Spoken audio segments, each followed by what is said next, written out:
সদ্য সমাপ্ত এডিসি নির্বাচন এবং ধর্মনগরের উপনির্বাচনকে নিয়ে আলোচনা বৈঠকে বসলেন প্রদেশ কংগ্রেস। উপস্থিত ছিলেন প্রদেশ কংগ্রেস সভাপতি আশিস কুমার সাহা, বিধায়ক সুদীপ রায় বর্মন সহ আরও অনেকে। বৈঠকে ভিলেজ কমিটির নির্বাচন ও দলের বর্তমান অবস্থা নিয়ে আলোচনা হয়। প্রতিক্রিয়া দিতে গিয়ে আগামী দিনের রণকৌশল ও যাবতীয় বিষয় নিয়ে আলোচনা করেন আশিস কুমার সাহা। আমরা শুনবো ঠিক কি জানাচ্ছেন আশিস সাহা। সমাপ্ত অটোনমাস ডিস্ট্রিক্ট কাউন্সিলের নির্বাচন এবং ধর্মনগরের উপনির্বাচনে ফলাফল বেরিয়েছে।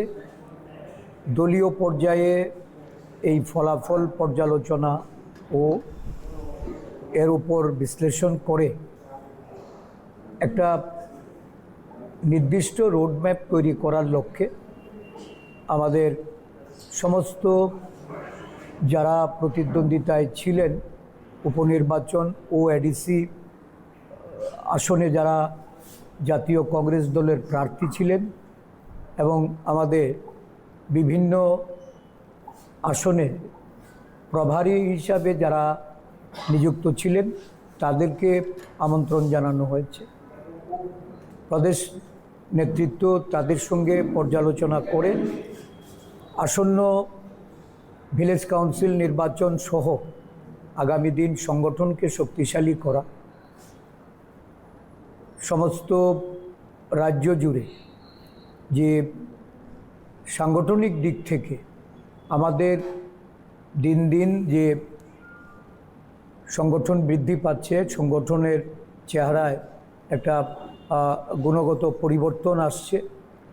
সদ্য সমাপ্ত যুব কংগ্রেসের যে সাংগঠনিক নির্বাচন গেছে সেই নির্বাচনেও আমরা দেখেছি প্রায় 25,000 সদস্য আমরা সংগ্রহ করতে সক্ষম হয়েছি। তো স্বাভাবিকভাবেই আমাদের এই সাংগঠনিক তৎপরতা এটাকে আরও বৃদ্ধি করা, দেশের সার্বিক পরিস্থিতিতে বিভিন্ন রাজ্যে রাজ্যে আমাদের কংগ্রেস দল আন্দোলনমুখী হচ্ছে। বিভিন্ন জনস্বার্থ সম্মিলিত বিষয়ে কংগ্রেস দলের জাতীয় নেতা রাহুল গান্ধী, আমাদের দলের সর্বভারতীয় সভাপতি মল্লিকার্জুন খার্গেজির নেতৃত্বে যে গণ আন্দোলনমুখী হয়েছে আমাদের জাতীয় কংগ্রেস দল, আমাদের রাজ্যেও এই আন্দোলনকে ছড়িয়ে দেওয়া এবং আন্দোলনে জনগণকে সামিল করার লক্ষ্যে সংগঠনকে আরও বেশি সক্রিয় করা, এই বিষয়গুলি আজকে এখানে আলোচনা হবে এবং তার মধ্যে দিয়েই আমরা একটা পরিকল্পনা নিয়ে আগামী দিন আরও সুদৃঢ়ভাবে আমাদের সক্রিয়তা বাড়িয়ে আমরা কাজে নেমে পড়ার জন্য আজকে এখানে আলোচনা হচ্ছে। এডিসি নির্বাচনে আশানুরূপ ফল হয়নি কেন, কি কারণ মনে হয়? দেখুন, দুটো সমান্তরালভাবে, একটা হলো জাতিগত দিক থেকে দলকে পরিচালনা করেছেন, আরেকটা হলো ধর্মীয় দিক থেকে দলকে পরিচালনা করা।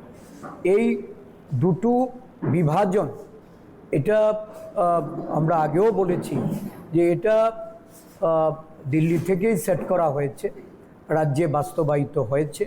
তবে এই নির্বাচনে এর প্রতিফলন যেভাবে ঘটেছে, আমি বিশ্বাস করি যে আদিবাসীদের মধ্যে যারা বুদ্ধিজীবী বা সারা রাজ্যের বুদ্ধিজীবী মহল, এটা নিশ্চয়ই তারা উপলব্ধি করছেন যে এই বিভাজন এটা ভবিষ্যতের জন্য ভালো শুভ সংকেত নয়। এটাকে যে কোনোভাবেই রোধ করতে হবে এবং উন্নয়নের পথে রাজ্যকে পরিচালিত করতে হবে। আসন্ন বিদেশ নির্বাচন এবং এডিসি নির্বাচন, পৌর নির্বাচন নিয়ে কোনো আলোচনা হয়েছে? আমরা আলোচনা করেছি, আরও